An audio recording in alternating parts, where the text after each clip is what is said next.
So let's get some instant reaction to all of that. Joining me live now is the Deputy Liberal Leader Jane Hume. Jane, a mixed bag there for you. What's your takeout? Laura, I'm quite quietly encouraged by that data. Obviously, it's only been 10 days since there was a leadership change in the Liberal Party and only a week since the new shadow ministry was announced. I think we're all very aware, acutely aware, of the enormous task and responsibility that we have ahead of us to win back the trust of those voters that have been dissatisfied with the coalition, that haven't seen their hopes and their dreams reflected in the policies and the platforms and the positions that we've taken.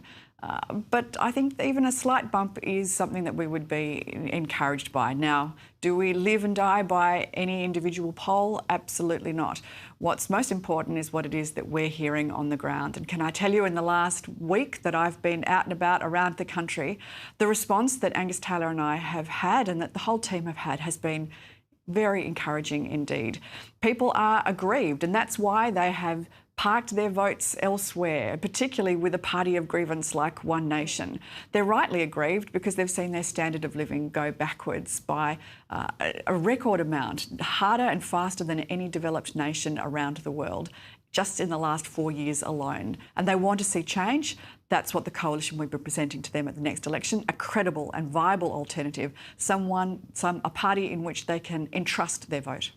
I find it really interesting because you don't have any dramatic policy differences in the last couple of weeks from when Angus Taylor took over from Susan Lee. So what is it that people are saying to you that is so encouraging?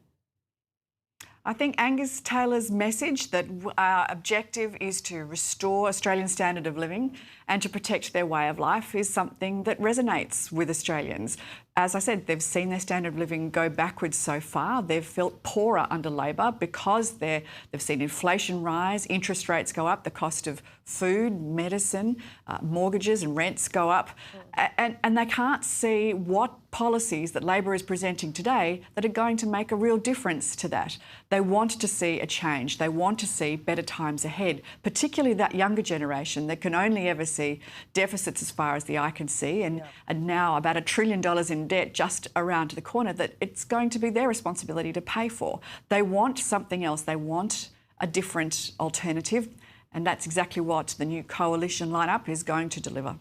I think that when you mention the younger generation there, that is certainly instructive as well, because you and I have spoken in the past, and these are not your words, they're mine, but you can't be the party of just the baby boomers because you need a bigger voting cohorts as well. You see in the polls that you've lost a lot of Gen X men and women to One Nation. Yes, some of that is coming back.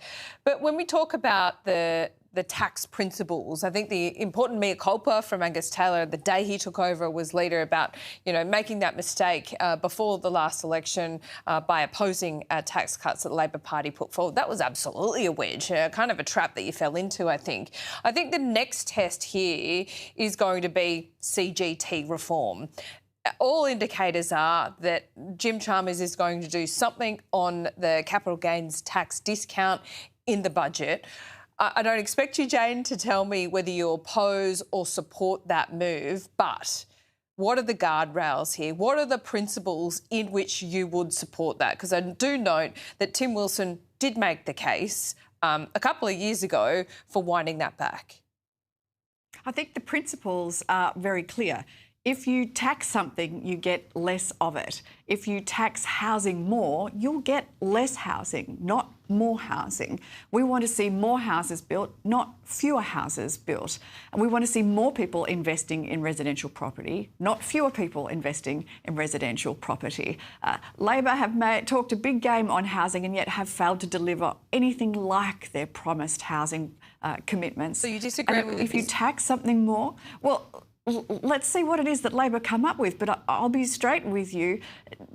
Changing the capital gains tax marginally at the edges potentially isn't going to make a difference. I think that's why I'm asking about the principles. This would need to be a package of reforms, right? You've got a problem on the revenue side, the spending side, and how many times can we talk about the need for reform in this area? It won't affect supply dramatically, I don't think, but it is important. Perhaps an important revenue base. But what is the principle again? What does the mix need to be? We're always going to be the party of lower taxes. Let's start with that principle. We will always be the party of lower taxes because if you tax something, you get less of it. We would much rather see spending restraint come out of this government. If they are looking for a way to balance their budget, and let's face it, they need to, they've got deficits for the next 10 years baked into those budgets. They need to start talking about spending restraint. That's why when Angus Taylor was first elected leader, the first thing he did was send a letter to the Prime Minister offering to put together with the government a joint task force on spending restraint. And that way we could actually tackle one of the biggest issues that is haunting this Labor government. Every credible economist, every business leader is saying that the government is spending too much. We've now hit spending of around 26.9% of GDP. That's the highest level of spending outside of the pandemic in the last 40 years. It is entirely unsustainable. Yep. We want to help the government with its spending restraint. Unfortunately, the Prime Minister doesn't seem to be listening to our offers of help. Just one more on the CGT. If the discount was wound back, what do? Go to the next election promising to reinstate it or give people tax cuts elsewhere? Well, Jim Chalmers has kept his cards very close to his chest. When one day he likes tax cuts, the next day he doesn't like tax cuts. Let's see what it is that he's offering here. But I can tell you the principles about which the coalition will abide. We will always be the party of lower taxes. We believe that if you tax something more, you get less of it. If people want to see more houses built in this country, the way to do it is not through taking away the discount on capital gains tax. That is not going to make a significant difference to the number of houses in this country or the price of houses in this country. Have you got some figures on how it would affect supply? Every economist that has been appearing before, I think there's a Senate committee that's looking into this issue right now. Every significant economist or business group that has come before that committee has said it probably isn't even going to move the dial. It maybe Labor think it's a symbolic gesture, right. But it's not one that the government, that the opposition agree with. But we want to see lower taxes, not higher taxes. Diminish supply either. So it's not a supply issue. But tackling supply at its core is where you're going to make a difference to housing, how we're going to get more houses in the system, yeah, but how we're going to bring in the build, for instance. Yeah, my point is tinkering with the CGT discount isn't going to affect supply in a negative way.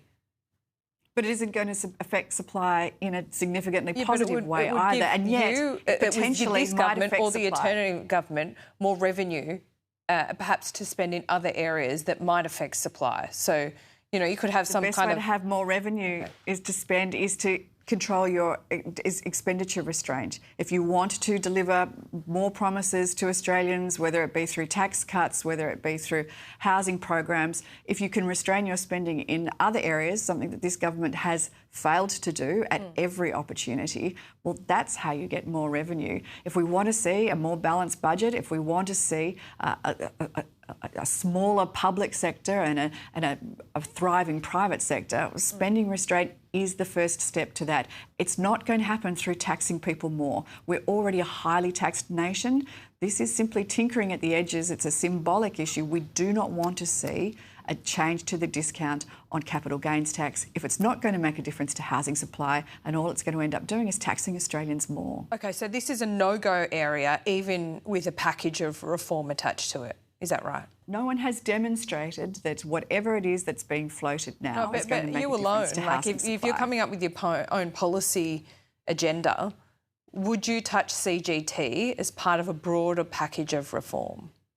Our policy agenda is always going to be about lower taxes, not higher taxes, Laura. I think we couldn't be any clearer on that.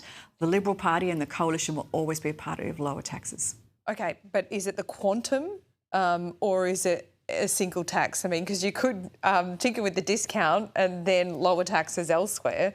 Is that off the table? I think we're getting into the weeds of policy announcements 10 days into a new leadership. Yeah, fair enough. I'm absolutely not going to do that. Let's wait to see what it is that Jim Chalmers puts on the table because, he's been playing very coy about what it is that he intends to do, but certainly these kites have been flown.